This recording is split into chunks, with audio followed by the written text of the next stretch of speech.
the middle of the remote Pennsylvania countryside. At first they were having a look around and nothing seemed amiss.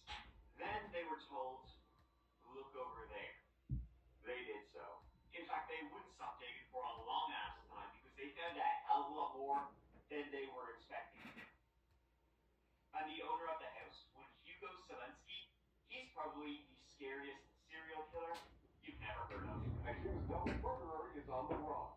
Before we get into it, please click that little old subscribe button to see new videos every single week. Now, let's give it a go. Often go unnoticed, which is exactly, if you can believe it, what happened to one Hyun Jong-sung.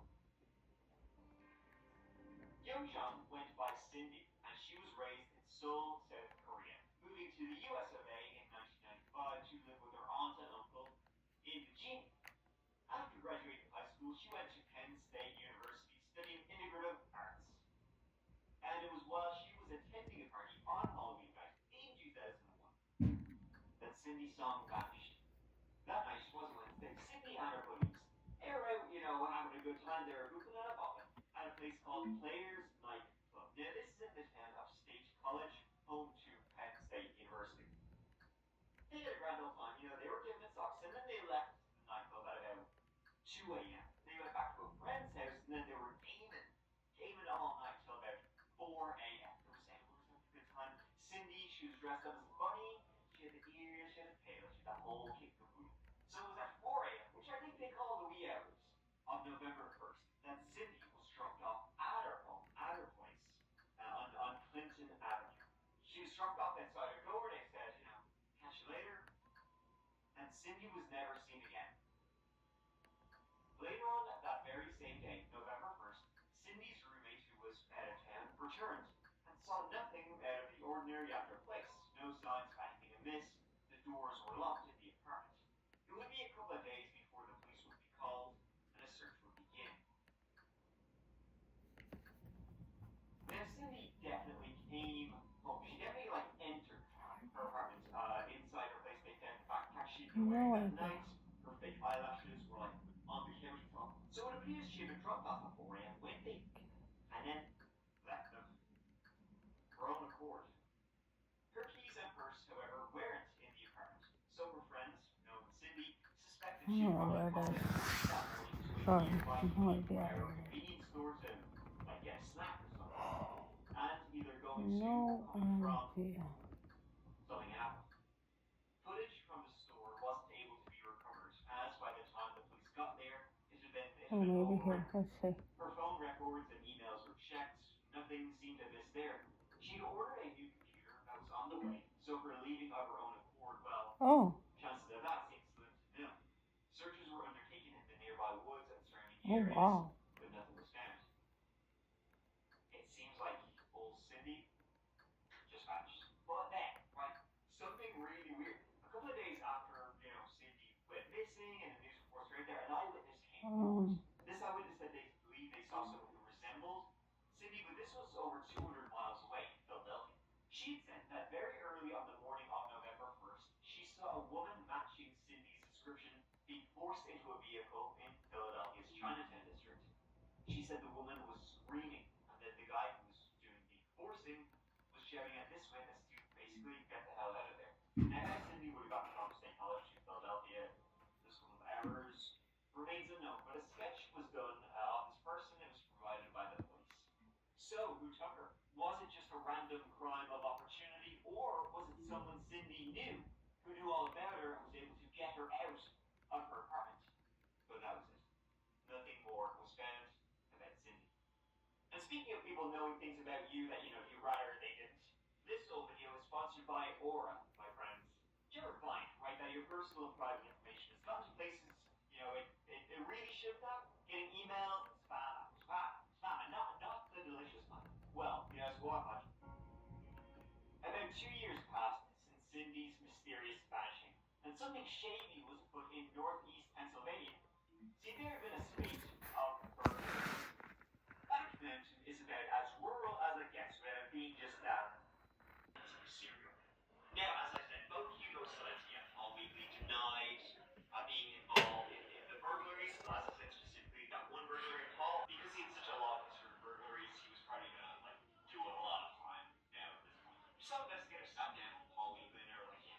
shoot the shit, tell me to go over him. And Paul said, yep, you go. And the other was a guy named Patrick Russin. See, Paul quickly said that the three of them had agreed when Patrick Russin and Hugo Zelensky decided to go out, only for them to return a while later. And they had a whole bunch of cash and a stack of expensive bottles of alcohol. Not only were the things Ellen was missing from her home, but while Paul was hey, it's your gut instinct. Always one step ahead. I know what's up and who's up. So next time the game's on, talk to the investigators about this, about what happened. He told the investigators, call Ellen right now and ask her where her Love this episode. Joe and Rick. Joe meets Rick. At the tone, it will be 12:35, and our lady of the shelter is still at the beauty parlor. You're a break. It takes time to have you brainwashed and set.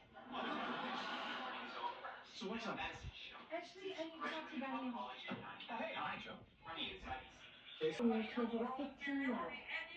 Never gets old. Never gets old. Never gets old. There's more of it.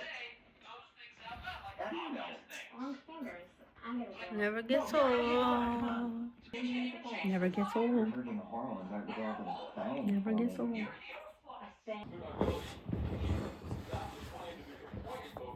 But it keeps the whole panorama in focus. So, but the problem is their cone density on that retinal street, which what we call it, is not near as high as our cone density that we have, which we'll get into the deer's visual acuity, which is not as good as ours, believe it or not. Dave, make a point here. I think you made a good one from a hunting perspective. What Carl's saying there is that if I'm standing there watching a deer walk across a field, I've got to move my head to keep that deer in focus, right? That same concept. A deer, on the other hand, watching me walk across a field can stay motionless, and I stay in equal focus across that band on its retina that's different than ours. So we have, because we have that very fine visual acuity, we can read a newspaper. A deer couldn't. They keep a lot in general focus, but we have to look at a very specific spot. So to keep something in focus, we have to keep moving our eyes and stay focused on it. And that's why a deer can stay completely motionless and watch you walk across a field and keep you in equal focus across its band on its eyes that we can't do. A good way to see this, it's hard to get up on a deer and watch them watch something, but if you watch a horse has a very similar vision. If you see a horse standing out in a pasture and it sees a vehicle go by, what's it do? It just moves its head. It never moves its eye, but that vision, that vehicle going by is actually moving across the retina. So it's engaging new cones as it moves, as the vehicle moves, without turning the deer's head, which makes it very easy to pick up that movement. And it's going to be even easier when we get to something else we're going to talk about as well. So on that real quick, I'm curious, maybe this is a little bit too early to bring it up, but does that also screw up their depth perception? Yeah, we're going to talk about that. We'll get to that. I got a question specifically about the eye movement and everything.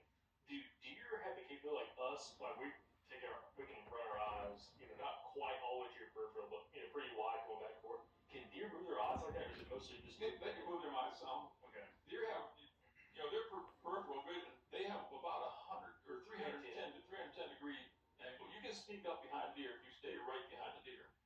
But if you're off to the side any degree, they can see you as well as if you're standing right off to the side of them. And you're just as clear vision as they're looking straight at you. Yeah. That's why that deer could be looking ahead, spot you draw to the right, because you're still on that band. You're still in focus to them. But remember, it's a band, and if you're up here, that's the important part of it. Now, damn, where was I going to go?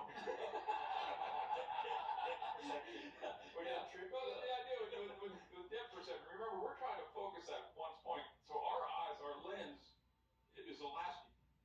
And it opens and closes to get that focal length to fit right square under that focus centralis. Deer don't have that ability to accommodate as well. They have much more of a firm lens. So their depth perception is not as good as ours, at least in stationary objects. And I'm going to keep coming back to that stationary objects. Because it's hard for a deer to perceive what something is, to identify something that's stationary. You've done this before. You walk out in a field and you look at the end of the field and there's a deer and you say, that's a deer. And what's the deer say? The hell's that?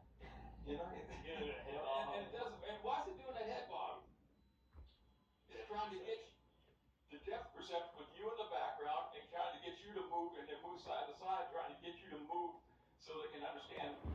It has a hard time getting picturing a 3D picture because it can't accommodate that well. That and the fact that their eyes are on the side of their head. So anytime you start moving those eyes away from the point of center, depth perception suffers somewhat too. So it's a combination of where those eyes, it's prey out there. It needs 310 degrees of checking every. Their acuity then, not from looking at a stationary object, we'll talk about tests we did with their visual acuity in a minute, but they did it through motion. And that motion gives them that 3D image, and it's why they can run through the woods at breakneck speed. That's just cool stuff. Someone needs to make like a deer vision simulator where you can see what that would be. Does that exist? No, it's not, because you still have to look through human eyes to see that though. Oh yeah. Yeah, so unless you want to take your eye out and put a deer's eye in, I mean, it's 2024. I mean, so you have to give up something physiologically. Now we give up a little bit of